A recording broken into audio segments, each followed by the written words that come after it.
Taxes are the price you pay for living in the world you want. They're not a mystery, they're a set of rules you can learn and use. In this video, we'll break down how taxes work for beginners in the US using plain language and simple steps.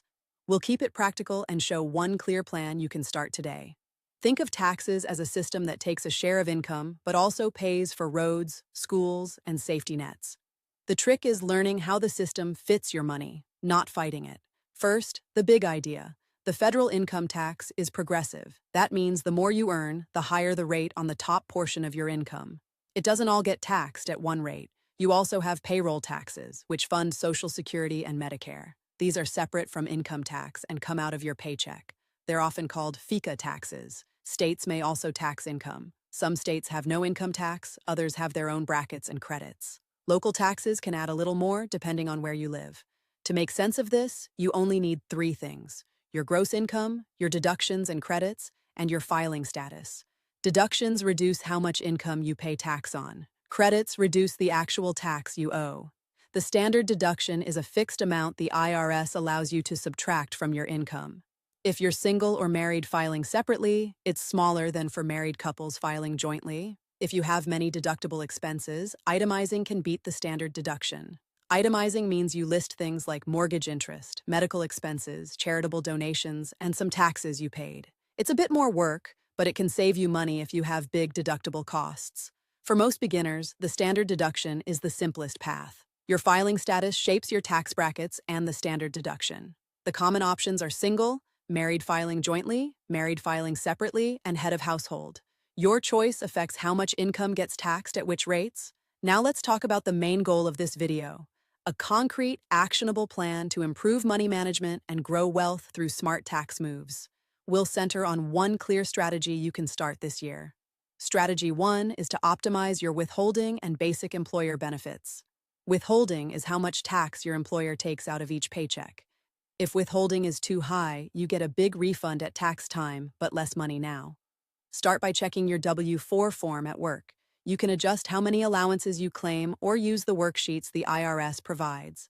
The goal isn't perfection. It's more balance so you don't give the government an interest-free loan all year. Use the IRS withholding calculator or a quick supervisor check with a tax pro to estimate the right amount. If you consistently owe money at filing or regularly get large refunds, you likely need to tweak the withholding. Small, steady changes beat big surprises.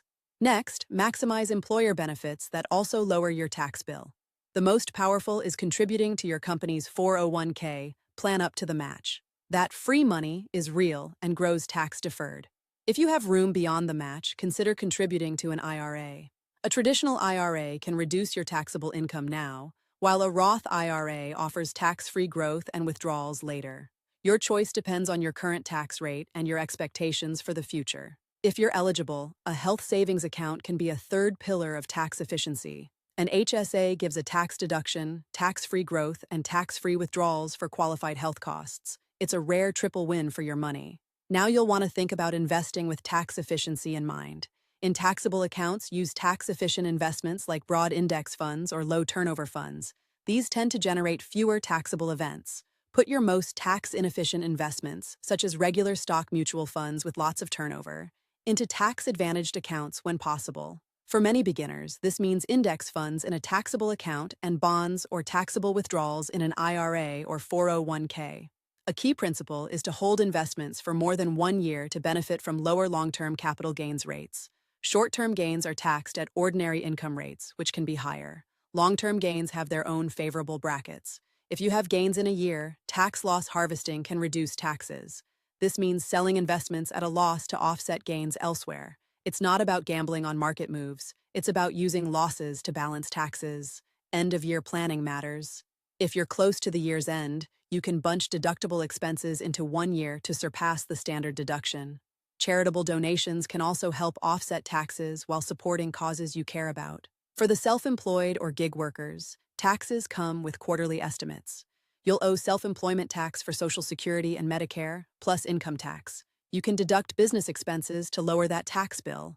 Home office deductions, mileage, and other legitimate business costs can be deducted if you're eligible. Keep careful records and consider meeting with a tax professional who understands your situation. It's worth a professional check when your income changes a lot. A common beginner mistake is underestimating credits. Credits directly reduce the tax you owe, not just your income.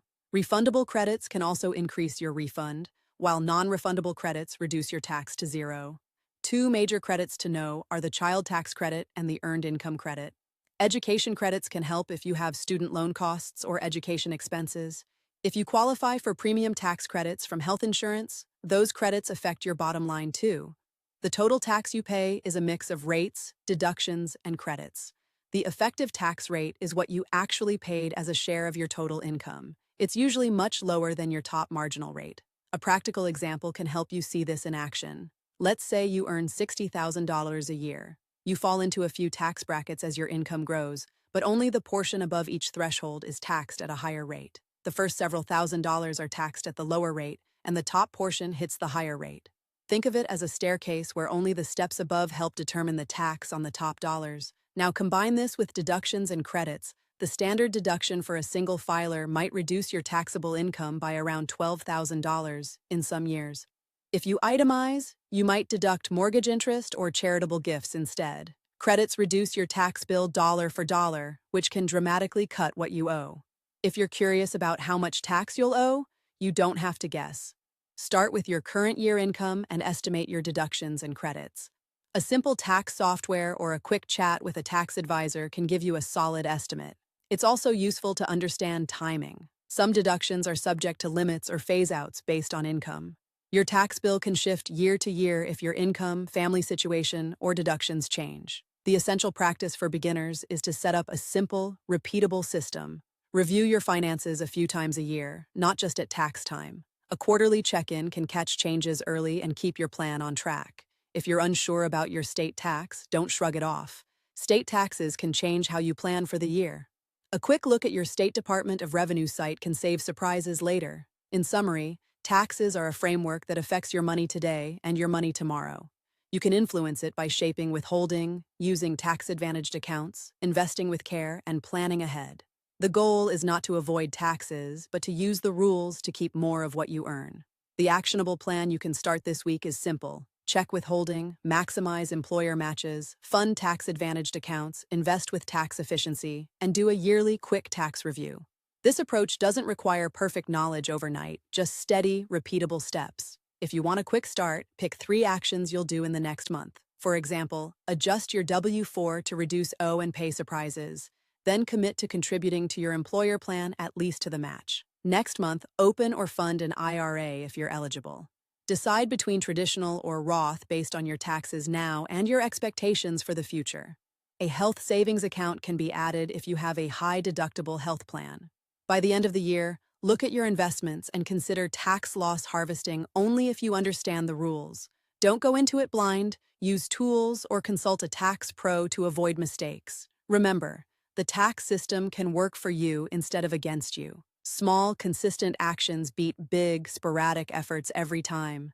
You don't need a complicated plan to start building tax-smart habits. If you found this useful, try implementing these steps this month. You'll start to see how small changes compound over time. The real payoff is in the extra money you keep inside your own wallet. If you want more, I'll share monthly updates on how these ideas play out in real life. We'll break down changes in tax law, investment choices, and money habits that actually move the needle. You'll get practical, not hype. If you're ready to dive deeper, leave a comment with your current situation or a question you want answered. I read every comment and tailor future talks to what you want to know. If you enjoyed the video, hit the like button to support making more content like this. Subscribing helps you catch the next practical breakdown of personal finance topics. Tell a friend who's just starting to work or saving for the future. Sharing knowledge helps everyone grow a little smarter with money. We're all in this together. Thanks for watching and sticking with me through the basics. See you in the next video, where we turn these ideas into a simple weekly money routine. If you're joining late, you can start by re-watching the part about withholding and employer matches. It's the fastest win you can grab this year. Remember, you don't need to be a tax expert to win. You just need a plan you can actually follow. Take one step today and keep building from there. Like, subscribe, and drop a comment with your first step. Your question might spark the next big tweak in this series. Let's grow your money the smart, steady way.